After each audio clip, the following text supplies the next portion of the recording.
En la gran controversia entre el bien y el mal, la oración intercesora es un arma poderosa. Apocalipsis 12, 7 al 9, segunda a los Corintios 10, 4 y 5. La oración no es un lugar piadoso para hacernos sentir cálidos por dentro. Como dice Elena G. de Foix, orar es el acto de abrir nuestro corazón a Dios como a un amigo. Camino a Cristo, página 138. Es compartir con Dios nuestras alegrías y tristezas, nuestras luchas y victorias, nuestros sueños y decepciones. Es en oración que nos conectamos con Dios en el nivel más profundo. Es a través de la intercesión que nos involucramos en una guerra espiritual y suplicamos al Todopoderoso por la salvación de las personas que nos importan. Dios está haciendo todo lo posible para llegar a las personas sin nuestras oraciones, pero Él es respetuoso y nunca violará su libertad de elección. Nuestras oraciones son determinantes porque hay reglas básicas en el conflicto entre el bien y el mal. Una de las leyes eternas del universo es que Dios ha dado a cada ser humano la libertad de elección. Todos los demonios del infierno no pueden obligarnos a pecar. Y todos los ángeles celestiales nunca nos obligarán a hacer lo correcto. Dios se limita voluntariamente por nuestras elecciones. No usa la fuerza para motivarnos al servicio. Cuando oramos por otra persona, eso abre nuestros corazones a las influencias divinas. Dios nos da sabiduría y habilidad para alcanzar a esa persona. Además, nuestras oraciones abren puertas de oportunidades para que Dios trabaje más poderosamente en la vida de los demás. Él respeta nuestra libertad de elección y derrama su espíritu a través de nosotros al fin de influir en ellos para su reino. Libera los poderes del cielo en su favor. Nuestras oraciones se convierten en el canal que Dios usa para influir poderosamente en otros para vida eterna. Uno de los pasajes más poderosos de la Biblia sobre la oración intercesora se encuentra en 1 de Juan 5, 14 al 16. El pasaje comienza con la seguridad de que Dios escucha nuestras oraciones. Y esta es la confianza que tenemos en Él, que si pedimos alguna cosa conforme a su voluntad, Él nos oye. Versículo 14. La palabra confianza significa una fuerte seguridad. Transmite una sensación de certeza. La confianza es lo opuesto a la duda y a la incertidumbre. Ten en cuenta que nuestra confianza no está en nuestras oraciones, sino en Dios, quien contesta nuestras oraciones. La promesa de Dios de responder nuestras oraciones no está exenta de condiciones. Cuando nuestra voluntad es modelada por la voluntad de Dios y se convierte en una con su voluntad, podemos tener la absoluta seguridad de que nos escuchará. Siempre es la voluntad de Dios perdonar nuestros pecados. Siempre es la voluntad de Dios darnos la victoria sobre el poder del mal. Siempre es la voluntad de Dios darnos el regalo de su salvación. Y siempre es la voluntad de Dios guiar a aquellos por quienes oramos para que conozcan su palabra. Por fe creemos que las promesas de Dios son verdaderas. Por fe creemos que Él contestará nuestras oraciones. Por fe creemos que Él está trabajando de maneras que no podemos ver y ciertamente no entendemos completamente para salvar a aquellos por quienes oramos. 1 de Juan 5:16 es uno de los versículos más esclarecedores de toda la Biblia sobre lo que sucede cuando oramos. Se quita el telón y nos da una idea de la actividad divina de Dios a través de nuestras oraciones. Si alguno viere a su hermano cometer pecado que no sea de muerte, pedirá, y Dios le dará vida. Esto es para los que cometen pecado que no sea de muerte. Aquí Juan enumera dos tipos de pecados: el pecado que conduce a la muerte y los pecados que no conducen a la muerte. La mayoría de los estudiosos de la Biblia Entiende el pecado que lleva a la muerte como el pecado imperdonable. Juan no nos anima a orar por ese pecado. Sin embargo, nos anima a orar por las personas que no han cometido el pecado imperdonable. Cuando pedimos a Dios que las salve, Él nos da vida para aquellos que cometen pecado y no conducen a la muerte. ¿Qué significa que Dios da al que ora, al intercesor, vida por los demás? Cristo dará vida al cristiano que ora para que transmita a esos pecadores que no han endurecido definitivamente su corazón. El cristiano no tiene poder si está fuera del Salvador. Por eso, después de todo, es Cristo el que da vida. Aunque la oración de intercesión pudo haber sido el instrumento mediante el cual se concedió esa vida. Nuestras oraciones se convierten en el canal para que la vida misma de Dios fluya a los corazones que anhelan salvación.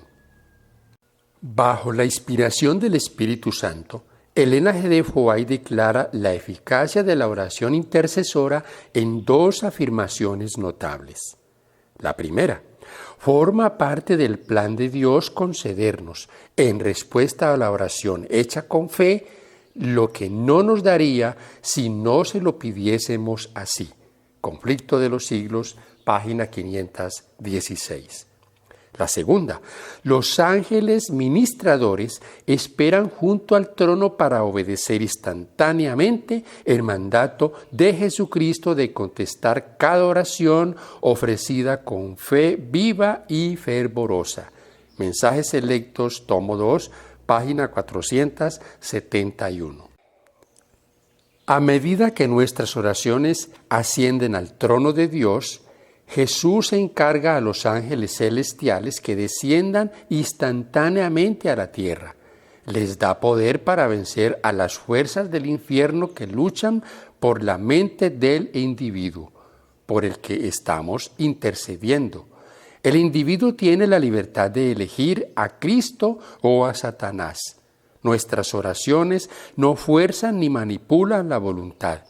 Brindan la mejor oportunidad para que el individuo vea los problemas con claridad y le brinde la mayor ventaja de elegir la vida eterna. La vida de oración de Jesús. Los evangelios detallan en términos bastante específicos la vida de oración de Jesús. Una faceta de la vida de Jesús que se destaca mucho es el tiempo que pasaba a solas con Dios en oración. Lucas lo dice de esta manera: mas él se apartaba a lugares desiertos y oraba. Lucas 5:16. En el capítulo 9, Lucas agrega: aconteció que Jesús oraba aparte. Mateo describe varias veces que Jesús se retiraba de las multitudes para orar, incluida la mayor prueba de su vida. El destino del mundo temblaba en la balanza.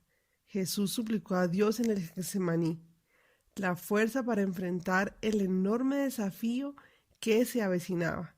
Mateo 26, 36 al 39.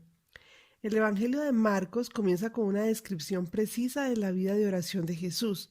Después de un sábado de actividad agitada en Capernaum, temprano a la mañana siguiente, Jesús salió y se fue a un lugar desierto y allí oraba. Marcos 1:35. Hay tres cosas para tener en cuenta sobre los detalles de la vida de oración de Jesús. Primero, tenía un momento específico para orar. A menudo se levantaba temprano en la mañana para pasar tiempo a solas con Dios en tranquilidad. Segundo, tenía un lugar para orar. Jesús tenía sus lugares favoritos, donde podía comunicarse con el Padre lejos de la actividad con las multitudes que tan comúnmente lo presionaban. Tercero, las oraciones secretas de Jesús no eran necesariamente oraciones silenciosas. 3 veces en la oración del Getsemaní, el Evangelio de Mateo registra que Jesús cayó sobre su rostro diciendo, Mateo 26, 39, 42 y 44. El libro de Hebreos registra que Jesús ofreció oraciones y súplicas con fuerte clamor y lágrimas al que podía salvarlo de la muerte y fue escuchado por su reverente sumisión. Hebreos 5:7. En una ocasión, los discípulos escucharon a Cristo orar y se conmovieron tanto por sus oraciones personales que le pidieron que le enseñase a orar. Lucas 11:1. Elena G. de White agrega esta declaración perspicaz: aprende a orar en voz alta cuando únicamente Dios puede oíros. Algunas personas están preocupadas por orar en voz alta porque temen que Satanás las escuche y sepa sobre qué están orando. Razonan que debido a que Satanás no puede leer nuestros pensamientos, es mejor orar en silencio. Orar en silencio en nuestras mentes es ciertamente apropiado. Sin embargo, uno de los desafíos es que nuestras mentes comienzan a vagar. Hay algo especial en orar en voz alta que nos mantiene enfocados. Cuando tenemos un momento especial para orar, estamos en nuestro lugar de oración y derramamos nuestros corazones ante Dios en voz alta. Nuestra vida de oración se vuelve mucho más significativa. No tenemos que preocuparnos de que Satanás escuche nuestras oraciones, porque al sonido de la oración ferviente, toda la hueste de Satanás tiembla. Testimonios para la Iglesia, tomo 1, página 309. Cuando oramos fervientemente por los demás, nuestras oraciones se unen con las oraciones de Cristo. Nuestro poderoso intercesor en el trono de Dios inmediatamente emplea todos los recursos del cielo para influir positivamente en aquellos por los que oramos. Jesús oró por Pedro, por su nombre. Oró para que Pedro experimentara una conversión profunda. Las oraciones de Jesús fueron respondidas y Pedro se convirtió en el poderoso predicador del Pentecostés. El apóstol Pablo oró por las iglesias de Éfeso, Colosas y Filipos, por su nombre. También a menudo oraba por sus compañeros del Evangelio, por su nombre. Estaba en su corazón y en sus labios en oración. Junto con Jesús, el apóstol Pablo intercedió por aquellos con quienes trabajó y por quienes trabajo. Podría decirse que uno de los grandes gigantes espirituales del Antiguo Testamento fue Daniel. Su intercesión por Israel está registrada en Daniel 9 y 10. Sus sinceras oraciones son un ejemplo para la Iglesia hoy del poder de la intercesión. A lo largo de las Escrituras, la oración intercesora es bíblica. La oración intercesora es poderosa. La oración intercesora es parte del plan de Dios para transformar nuestra propia vida y llegar a las personas perdidas. Mientras buscas a Dios en oración, invita a otros a unirte a ti en momentos de intercesión. Jesús invitó a Pedro, Santiago y Juan a su círculo íntimo para tener momentos de oración sincera. Orar junto con otros es un método poderoso para mantenerse concentrado en la oración, según Mateo 18, 18 y 19. Cuando 2 o 3 personas oran juntas, Dios escucha y derrama su bendición especial. En el séptimo ejemplar de Testimonios para la Iglesia, Elena G. de White plantea esta pregunta que hace pensar: ¿por qué no sienten los creyentes una preocupación más profunda y ferviente por los que están en Cristo? ¿Por qué no se reúnen 2 o 3 para interceder con Dios por la salvación de alguna persona en especial? Sin duda tenemos un llamado especial, a ver a los demás como candidatos al cielo, personas a las cuales desean conocer de Jesús. Bendiciones para todos.